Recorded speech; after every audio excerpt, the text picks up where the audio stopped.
This is the elevator at the AHN Waterfront Medical Building in Homestead, Pennsylvania. This is a thyssenkrupp Oildraulic with impulse from 2003. Patient and visitor elevator, but this is the only elevator here. Number 2. Here we go.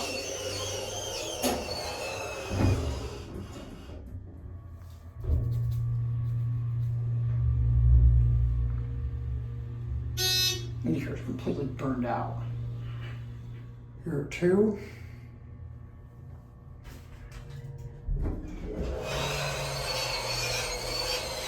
And the 1.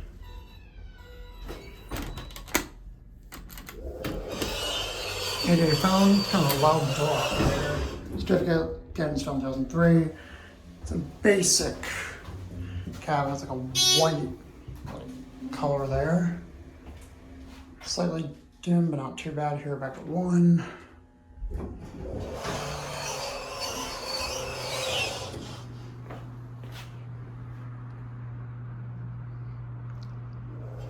Nothing yet.